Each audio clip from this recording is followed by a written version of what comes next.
gente! Estamos aqui mais uma terça-feira para falarmos sobre alguns temas que abarcam psicologia, feminismo e tudo que eu estou estudando. Mas hoje eu fiz algo diferente. Eu perguntei pra vocês o que vocês gostariam de saber sobre mim. E aí a gente selecionou 8 perguntinhas aqui pra falar um pouco tanto sobre a minha parte profissional, de estudos, né, como pesquisadora e pessoal também. Então acho que vai dar pra tocar em vários assuntos aqui. Mas antes de continuar esse vídeo, aproveita aí pra já curtir, comentar. Se você tiver outras dúvidas que forem surgindo enquanto eu tô respondendo aqui as perguntas, também compartilha. Aproveita pra se inscrever se você não se inscreveu. Batemos 100 seguidores. Seguidores não, né? Inscritos, e eu tô muito feliz. Aqui é uma nova plataforma que tá sendo muito divertido gravar esses vídeos mais longos e ter esse papo com vocês. Então vamos lá, Marcos. Vai ser uma conversa bem... Eu aqui com o meu Red Bull, que não está se patrocinando, poderia patrocinar esse vídeo, bebendo aqui, enquanto vocês provavelmente devem estar bebendo coisas mais saudáveis do que eu. Vai, Marcos, pergunte pra mim. Primeira pergunta. Ana Gabriela Psi perguntou: como foi seu início da clínica? Dilemas financeiros, estruturação. Bom, eu me formei no final de 2018 e quando eu me formei, eu tinha me formado em meio a um burnout. Inclusive, terminei minha monografia, fiz meu estágio final no NAFAB, que é o Núcleo de Atendimento a Autores e Familiares de Violência Doméstica. Então eu tava muito, assim, sobrecarregada. Eu tava em estafa total. E, inclusive, durante o meu último semestre, que é um semestre mais curtinho, né, que é corrido, cheio de coisas, meus professores falaram: você vai ficar um mês fora. Então, assim, foi um período que eu tava muito exausta. Eu tinha esse lugar do performar demais, me provar demais. E aí, quando chegou 2018, na hora de me formar, eu fiquei, assim, muito indecisa do que eu iria fazer. Né, eu tava já começando a fazer um tratamento, tanto, né, o meu tratamento psicológico, mas também psiquiátrico. Então, tentando ajustar tudo isso. Minha família, que bom, eu tive um privilégio de poder ter uns 3 meses ali pra descansar, pra simplesmente, ficar totalmente off daquilo, entender o que eu queria fazer, que caminho eu queria seguir, porque também tinha isso, né? Eu entrei na psicologia sem saber que eu queria psicologia. Isso pode ser um vídeo depois, se vocês tiverem mais dúvidas. Eu entrei em psicologia sem nem saber o que psicologia fazia direito, o psicólogo fazia naquela época, mas tudo bem. Não sei vocês, mas quando a gente era da escola, pelo menos na minha época, tinha um site lá, que era um site de, vestibular, que tinha todos os cursos. Aí você tinha, uma página, uma mini biografiazinha do que significava, um resuminho do que significava aquele curso. Foi isso que eu fiz. E aí eu olhei aquilo ali e falei: talvez isso aqui. E eu fui pensando na psicologia organizacional. Aí eu cheguei na faculdade e sempre falei: psicologia clínica não é pra mim. Não vou conseguir. Os professores falavam também: você se mobiliza demais, você se entrega demais, você cria um vínculo. Aí eu ficava: gente, agora? Eu sou muito emocionada. Mas quando eu tava nesse fim do curso, eu comecei a fazer muitos estágios voltados para mulheres, né? Violência contra as mulheres. E aí também os autores de violência, inclusive minha monografia foi sobre isso. E aí eu comecei a pensar: por que não fazer então um grupo? Porque já que eu tava nesse caminho, né? Fiz grupos de pais na faculdade, nos estágios. Eu preciso fazer um grupo de mulheres, vamos ver se rola ou não rola. E aí foi aí que eu comecei a ir atrás, assim, de clínicas pra ver se tinha espaço pra fazer esse grupo, não tinha. E pensar em divulgação, né? Porque em 2019, então, quando eu comecei a divulgar, não tinha muito esse boom do Instagram, não tinha acontecido a pandemia ainda, então foi tudo muito novo. Aí, o que eu pensei? Eu vou, fazer uma artezinha, porque eu fazia do centro acadêmico da minha faculdade de psicologia. Aí eu fazia, então eu falei: vou fazer uma artezinha pra divulgar no WhatsApp, divulgar no Facebook, nos grupos de Facebook. E por que não eu não crio um Instagram pra divulgar lá, para as pessoas terem rápido como compartilhar? Foi assim. No início, o meu arroba ia ser @psi_bianca_mayu. Isso é psicóloga Bianca Mayu, ia ser uma coisa super longa. Aí depois eu repensei e falei assim: vamos tentar psi.bianca? E virou isso, né? Virou o arroba. Foi isso, assim, foi meio que tentando. E aí deu certo, assim. Eu consegui um grupo de 5 mulheres. Foi uma experiência muito, muito, muito boa. Foi minha... Acho que eu tava me sentindo bem, tava me sentindo tranquila. Eu tive também como coterapeuta uma das meninas que estudou comigo, né? Na faculdade, ela era de um semestre abaixo. Então ela foi minha coterapeuta ali, me ajudando a desenvolver as atividades.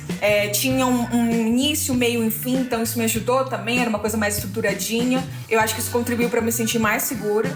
E aí no meio disso eu comecei a compartilhar no Instagram, né, o meu dia a dia, falando um pouco mais sobre os meus estudos, eu fui chamada para rodas de conversa, para palestras na UNB e no CEUB, que foi onde eu me formei. E aí as pessoas os alunos de psicologia começaram a me seguir e começaram a compartilhar meu perfil e tudo mais, e foi aí que começou a surgir a demanda de psicologia clínica individual. Então foi bem tranquilo assim no início. Eu tava me sentindo, eu acho que eu tava sem tanto peso de tem que dar certo, porque não era aquilo que eu queria o grupo. Só que aí no meio do período a clínica começou a me encantar, tá em contato ali, as portas foram abrindo, eu entrei em 2 clínicas que eu ganhava por plano de saúde, que sempre eu falo que eu sempre conto essa história, foi um grande show de horrores, porque uma eu tinha que trabalhar de 7 da manhã até 10 da noite, 11 da noite, e a outra eu não recebi nada do que eu trabalhei, enfim, caí numas ciladas no meio do caminho, né, quebrei a cara algumas vezes, mas eu acho que assim, eu tinha muito suporte da minha família e eu acho que eu tinha muita energia também, eu estava muito assim, quero fazer isso aqui acontecer, mas eu me cobrava muito, eu só falava assim, tem que fazer. Hoje eu olho pra trás e penso, de onde que surgiu essa energia? Eu não sei, mas eu conseguia. Talvez porque eu me formei com 22 anos, então eu era jovem, assim, fazia diferença. Tá, aí no início, assim, cara, o que eu percebia é que eu não tinha estrutura, assim. Eu peguei muita coisa que eu aprendi na faculdade, né? Mas, por exemplo, quem poderia me ajudar para dar dica tal de clínica? Não tinham muitas pessoas dispostas. As pessoas meio que... Infelizmente, eu não tive muito pessoas que se formaram antes de mim e me ajudaram a, tipo, abrir espaço, sabe? Olha, vai por aqui, faz assado, nanana. Não tive tanto isso, assim. Pelo contrário, foi o que eu falei pra vocês. As pessoas que estavam dizendo que estavam me ajudando, pegaram meu dinheiro e deram tchau. Essa questão de plano também foi bem complexo, assim, eu não tinha ideia que a gente ganhava tão pouco, né? Eu ganhava R$13 por uma sessão, isso quando ganhava. E tinha também uma questão minha, assim, muito jovem, querendo trabalhar.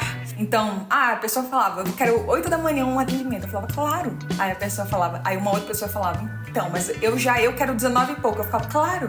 E eu ficava aquele tempo todo dentro do consultório ali, né, que eu fazia dos planos. Ficava lá esperando as pessoas enquanto eu estudava, fazia outras coisas. Foi bom, por isso foi. Mas hoje em dia eu sou bem menos flexível, eu consigo arrumar meus horários, olha, esses são os horários disponíveis, aqui eu explico melhor meus atendimentos, né? A gente vai estruturando, a gente vai aprendendo e isso faz parte da prática, continuo estudando, continuo fazendo as coisas. Mas eu acho que ali atrás me faltou esse suporte, eu acho que da galera que estava dentro. Segunda pergunta.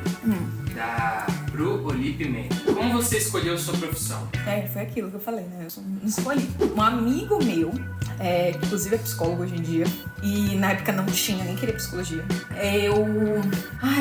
Por onde começamos? Vamos começar assim. Eu estudava numa escola que era uma escola particular e que... Sabe aquelas escolas que colocam um banner assim? Primeiro lugar da faculdade federal, blá, blá, blá, blá, blá, blá. É daqui? Da medicina daqui? Essa era uma escola que eu fazia parte. Mas eu nunca fui uma pessoa inteligente no dito escola. Eu sempre fui aquela estudante ruim, né, da escola, do ensino médio. Eu tirava notas baixas, não tinha assim, a Bianca é boa em exatas, em uma... Não, nada. Não tinha uma matéria que eu era boa. Eu só tirava nota baixa. A única coisa que me fez passar na escola foi o meu carisma e o meu esforço, porque meus professores falavam assim, coitada, ela se esforça tanto, ela se esforça. Vamos dar aqui 10 pontos pra ela de quê? Não sei. Vamos jogar uns pontos. Foi isso que aconteceu. Eu quase não passo no terceiro ano. Mas minha escola era muito voltada pra isso. Tipo assim, os melhores alunos, colocava os alunos ranqueados e eu lá em último. Aí eu falava assim, cara, eu sou ruim em tudo. Porque quem é bom em exatas, vai pra parte de exatas, vai pra engenharia, vai pra economia, vai pra isso assim. Quem é bom em humanas, vai querer o quê? Vai querer ser médico, vai querer... quem é bom em escrever, vai pra direito, enfim. A arte não era boa em nada. Aí eu pensei, o que eu vou fazer, gente? Que nada que eu sou boa, se nessas matérias são ditas aqui que esse é o caminho que você tem que seguir e eu não sou boa em nada, então eu não vou ser uma boa profissional em nada. Aí eu falava, não quero ser profissional. E aí, faltando, 2 meses pro Enem, fizeram uma lista na escola de primeira, segunda e terceira opção que você tinha que escolher o que você queria. Primeira opção, direito na UNB. Segunda opção, direito na particular tal. Terceira opção, administração na UNB. Todo mundo fez isso. Era uma escola com 10 turmas, de tipo 40 pessoas, mano. 40 pessoas, ou seja, 400 alunos. Quem foi a única pessoa que não escreveu nada no papel porque não sabia o que queria? Eu, faltando 2 meses pro Enem. Aí a coordenação me chama e fala assim: Bianca, você é a única pessoa que não tem perspectiva de futuro. Aí foi ali que eu me vi assim, não tenho mesmo, e agora? Meus pais não faziam essa pressão de tipo, escolha, você tem que escolher a coisa certa, até porque eles viam que era isso. Eu tentava, me esforçava, só não era muito boa. Mas aí esse meu amigo falou: só coloca lá, tipo, pra encher linguiça. Aí eu coloquei psicologia, UNB. Nem tinha como eu entrar na UNB se não fosse pelo Enem. O Enem eu sabia que eu não ia passar, mas eu coloquei lá. E aí eu voltei pra casa, entrei naquele site que eu falei pra vocês, pesquisar lá, tipo, melhores cursos de psicologia segundo o guia da faculdade, guia do não sei o quê. O que se estuda em psicologia? Aí eu fiquei assim, legal. Quais são os melhores cursos de psicologia? As áreas de atuação? Foi um site bem Google que eu pesquisei e falou. Aí eu falei, talvez, né, uma organizacional cai bem.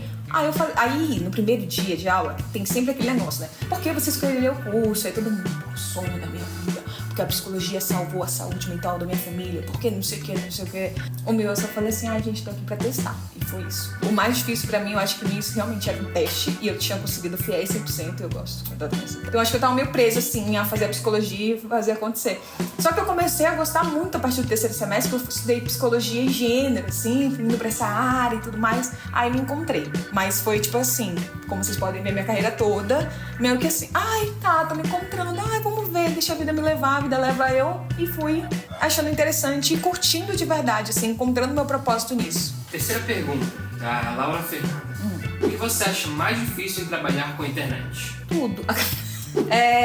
Eu acho que o mais difícil é saber diferenciar que isso é trabalho. Acho que essa é a palavra. Entender que a internet, pra mim, é trabalho. Eu não tô aqui de brincadeira. Eu não tô aqui rolando o feed como dia a dia. Eu acho que no início eu não sabia diferenciar isso muito bem. Na verdade, no dia a dia eu não sabia diferenciar muito o que era trabalho e o que não era.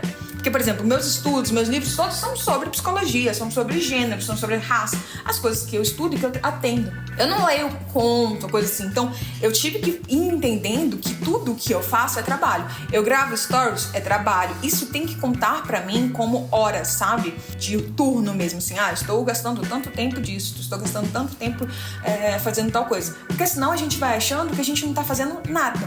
Mas a gente tá fazendo muita coisa. Então, produção de conteúdo pra mim é um tempo reservado como trabalho, estudar para fazer conteúdo também.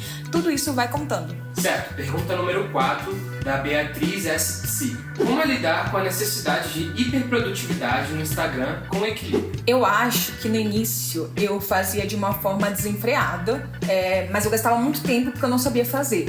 Hoje em dia, o que eu acho que faz toda a diferença é 1, estratégia, 2, conhecer os formatos que funcionam pra mim, né? E prática, porque eu tô aqui. E 3, reutilizar coisas. Então, acho que essas 3 fazem muita diferença. 1, estratégia. De forma estratégica, eu vou pensar nesse conteúdo. Eu não vou... Gente, as pessoas acham que criatividade é aqui, ó, assim, ó. Cai do céu. Não. Criatividade é tipo você criando, desenvolvendo, você olhando para as coisas, para as dores das pessoas. Envolve todo um sistema, um processo para se desenvolver uma coisa.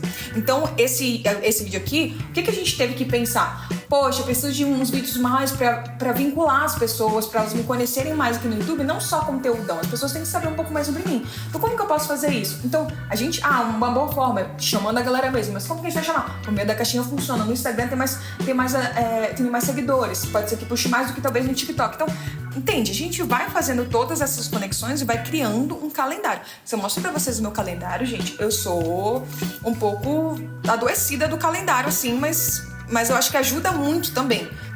Porque aí a gente vai começando... Tô querendo abrir aqui pra vocês. Vê se dá pra ver aí, Marcos. Oi, meninas. Tá focando, meninas? Tudo bom? Vocês podem ver aí que tem... E aí tem outra coisa, né? Não sou só eu que faço, são várias pessoas. Mas é isso. Sai pelo menos 2 a 3 conteúdos por dia no perfil e em todos os perfis que a gente faz, né? Que é YouTube, Instagram, TikTok, podcast. Então, tem muita coisa pra tá circulando, pra tá sendo feito. E aí... A questão do reutilizar faz muita diferença. Por quê? Porque eu pego um vídeo e torno um post, que eu torno no áudio, torno em um trecho do YouTube. Eu vou conseguindo adicionar esse mesmo tema em várias coisas, não querendo criar do zero tipo assim, um pra cada, sabe? Eu vou reutilizando muito isso nos diferentes formatos. Isso ajuda demais. E aí, dica bônus, limites. Ajuda muito a gente entender os nossos limites. Óbvio que nem eu tô falando pra vocês, eu tô trazendo toda essa minha experiência, toda essa minha estratégia, como? Por meio de uma equipe. Não teria como eu fazer tudo que eu faço sozinha. Tem toda uma galera fazendo, são 5 pessoas pra fazer esses perfis rodarem. E outra coisa, eu acho que é importante a gente entender que cada pessoa vai ter uma relação diferente com as redes sociais. Eu, por exemplo, não consumo rede social. Não vejo rede social. É uma coisa que, tipo assim, se eu for como usuária, é péssimo. Eu só uso lá para trabalho, mas é a minha forma de me relacionar. Contudo, podcast é uma coisa que eu super consumo. E aí eu tenho que estar muito atenta que as coisas que eu consumo de podcast, que eu estou consumindo no meu dia livre, eu não fique pensando, tá, mas esse conteúdo aqui vai me dar que tipo de conteúdo? E aí eu volto a trabalhar. Então eu faço muito esses limites, assim. Então, no momento que eu quero muito relaxar, eu não vou escutar nada que eu sei que tem algum tema parecido com temas que eu produzo. Eu vou tentar ouvir isso em outro momento, em um outro contexto. Mais uma pergunta, agora da Carvalho Jéssica. Qual a parte mais desafiadora de ser pesquisadora? Que aí é outra coisa, né? Que aí agora, finalmente, eu entrei na UNB. Eu quero fazer um vlog ainda pra vocês. Um vlog, meninas, de como vai ser lá o dia a dia da UNB. Mas eu acho que eu enrolei muito pelo maior desafio, que é não ter, infelizmente, verba pra gente. Não tem incentivo financeiro pra gente ser pesquisadora aqui no Brasil. A gente vê em outros países um incentivo muito grande, mas aqui no Brasil, onde existem inúmeras pesquisadoras maravilhosas que fazem, tipo, pesquisas incríveis, que fazem revolução na ciência, não tendo algum patrocínio, algum tipo de bolsa do próprio governo, enfim, formas de incentivos financeiros. E a gente gasta muito tempo, é um trabalho, sim, e não é valorizado. Então, eu acho que por isso que eu demorei tanto, eu queria ter feito já o mestrado ali atrás. Na cabecinha da Bianca, de 20 anos, eu estaria já mestre, já teria doutora na idade que eu tô. Não deu. Por quê? Porque eu tive que primeiro me estabelecer financeiramente pra saber e pra fazer esse sonho ser realizado. Mas agora, finalmente, eu tô conseguindo fazer isso. Agora a pergunta da Daiane K. Como você organiza seus dias? Então, antigamente era mais organizado e por dias, assim. Hoje em dia, eu utilizo, assim, primeira coisa, a ferramenta que eu uso é o Google Agenda. Me ajuda demais. Google Agenda para horários, de modo geral, e para produção de conteúdo, que nem eu mostrei para vocês, eu uso o Notion. Então, tem essas duas plataformas. Mas, de horário geral, manhãs eu não trabalho. No caso, atendimento e tudo mais. Hoje em dia, agora eu vou ter aulas de manhã. Essa coisa bônus aí. De tarde à noite, normalmente são os meus horários. Normalmente eu atendo de 2h30 até as 9h30. E aí isso dá 6 horários.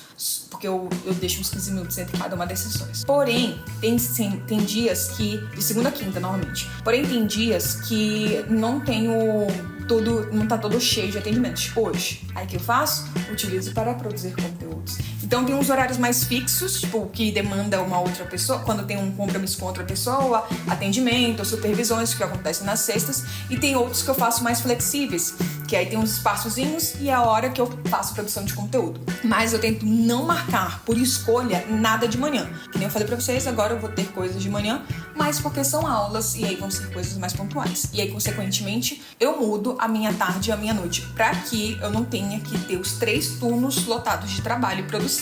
Então, eu sempre tento deixar um dos turnos mais tranquilo, ou amanhã, ou à tarde, ou à noite. A Paula Sati perguntou: o que a Bianca adolescente falaria para a Bianca adulta vendo onde vocês chegaram? Mona, o que aconteceu?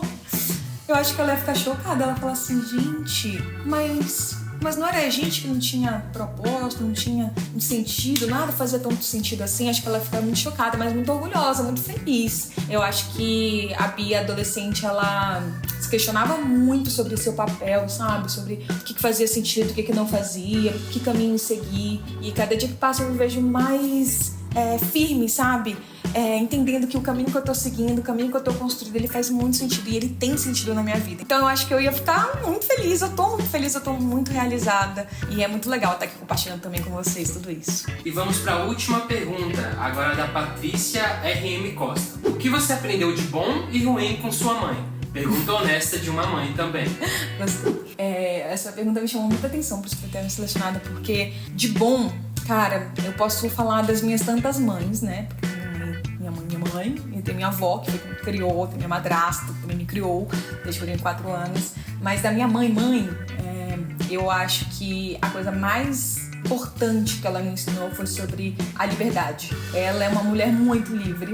Eu acho que até quando era mais nova eu não entendia toda essa liberdade dela. Ela queria testar muitas coisas, ela era muito corajosa, acho que também isso, assim, ela era muito corajosa. Ela sempre buscou os sonhos dela, fez acontecer, mudava de cidade, não tinha problema de quebrar a cara e tentar de novo. Cara, minha mãe é muito exemplo nisso, assim. Eu acho que eu tenho muito disso, eu aprendi muito com a minha mãe nisso. Eu vou lá, tipo, sabe aquela pessoa, tipo, raça, ela tem raça, sabe? Vai, faz, acontece. É minha mãe, assim, eu vejo muito isso. É uma mulher... E eu odeio essa ideia de mulher guerreira, assim, mas a minha mãe, ela é muito assim, de eu vou fazer acontecer, eu sonhei com isso, vai rolar. Eu acho que ela me ensinou bastante. A coisa ruim disso é que eu acho que a minha mãe, assim como eu, ela tem dificuldade de se colocar vulnerável. Então, por ela ser essa explosão de coisas, eu também sou um pouco assim, ser as coisas, ação, a gente não deixa ser cuidada tanto. E aí sente falta. Acho que a gente tem a falta de ser cuidada, de às vezes só pegar um colo. E eu acho que isso a minha avó me ensinou um pouco mais. De, às vezes, abaixar a guarda, sabe? Acho que minha mãe não baixa tanta guarda e eu também não baixo. Eu acho isso um pouco difícil. Mas eu tenho muito a agradecer. Acho que muitas coisas... Me vejo até muito parecida com a minha mãe. Às vezes não gosto, não. Porque às vezes me acho muito parecida com as coisas que eu criticava nela. Agora eu sou. Mas se ela ver esse vídeo aqui... Beijo, mãe, te amo muito. Você me apoia sempre, você me dá muito orgulho. E eu tenho certeza que essa troca é verdadeira, assim, a gente tá sempre torcendo uma pela outra e crescendo juntas. Isso é ruim, né? É isso, gente. Espero que vocês tenham gostado. Comentem se vocês têm mais perguntas pra gente ver parte 2 ou não, né? Espero que sim. Eu gostei de conversar aqui com vocês.